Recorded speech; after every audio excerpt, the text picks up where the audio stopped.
New York, 1931. In a dim speakeasy tucked beneath the chaos of Manhattan, 5 men share whiskey and silence. Outside, cars backfire and sirens wail, but in that room, history bends. They're not soldiers, not politicians. Yet together, they'll redraw the map of power in America. And at the center sits one man, calm, calculating, with eyes that weigh the future like an accountant tallying sins. His name is Lucky Luciano. Before Lucky, there was Salvatore Lucania, born in 1897 in Sicily's grim town of Leccara Friddi. A child of dusty roads and superstition, he arrived in New York at 9, clutching nothing but his mother's hand and a name hard for Americans to pronounce. The Lower East Side greeted them not with opportunity, but with hunger. Poverty made philosophers of some and predators of others.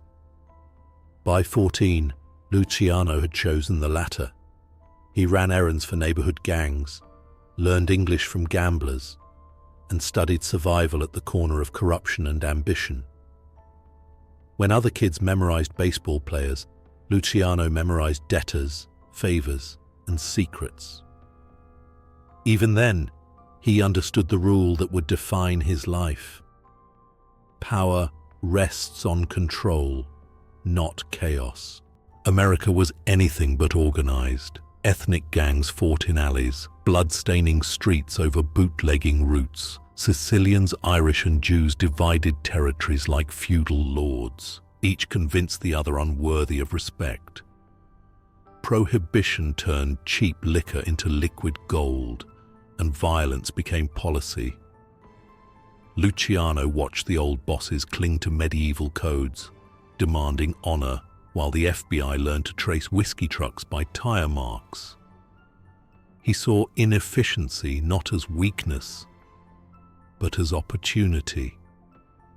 His mind worked like a businessman's. Profit before pride. Partnership with Meyer Lansky and Bugsy Siegel was a marriage of genius and ruthlessness. Luciano supplied strategy. Lansky brought math and diplomacy.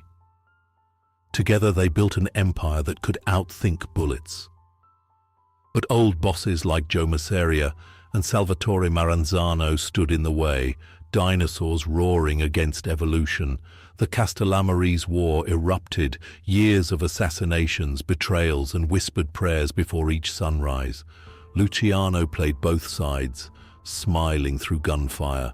Then, in a single shocking act, he ended it, ordering hits on both Masseria and Maranzano, uniting New York's underworld under his idea of corporate order. With blood on his hands and a vision in his head, he created what the world would soon call the American Mafia. Luciano's genius wasn't brutality, it was structure. He founded the Commission, a governing board for families across America. No single boss would dominate, and disputes would be settled through business, not bullets. It was crime's constitutional convention. He modernized operations, narcotics, gambling, unions, even Hollywood. Judges were bought, policemen turned lookouts, politicians became silent partners. For the first time, the mob moved like a corporation, with code words instead of stock symbols. Everyone profited, everyone feared him, and for a decade, he was the shadow CEO of a nation pretending morality and manufacturing sin. The 1930s roared with cash. Casinos whispered his name. Shipyards turned into smuggling docks. Even Hollywood stars owed favors to men in pinstripes and fedora hats. Luciano walked Broadway like a phantom king. Newspapers called him charming, ruthless, untouchable. He didn't shoot people, he replaced them. Every rival absorbed, every threat redefined. His intelligence network stretched from Chicago to Havana. If you wanted liquor, women, narcotics, or votes, chances were you paid Luciano's toll. And yet, power breeds blindness. He forgot that governments despise competition. In 1936, District Attorney Thomas Dewey charged him with running a massive prostitution ring. It was never proven beyond doubt, yet the jury didn't need proof, only myth. Luciano's legend had grown too vast to ignore. He was sentenced to 50 years. Behind bars, his control barely wavered. His lieutenants handled business as if he'd never left. But when World War II erupted, the US Navy came calling. In exchange for intelligence from dockside dons, Luciano cooperated, securing his own future.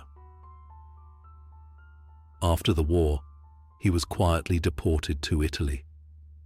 The empire he built was now run by men who both respected and feared his ghost. In exile, Luciano found a new stage, Havana, Cuba. He adored its colors, its music, its casinos. In 1946, he hosted the infamous Havana Conference. Mobsters from across America gathered under swaying palm trees to redistribute power.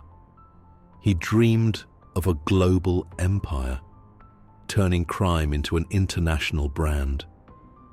But the American government had other plans.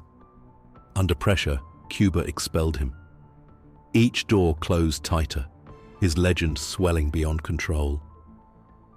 What he built had become too large to belong to him. The death of a Don, January 26, 1962, Naples Airport.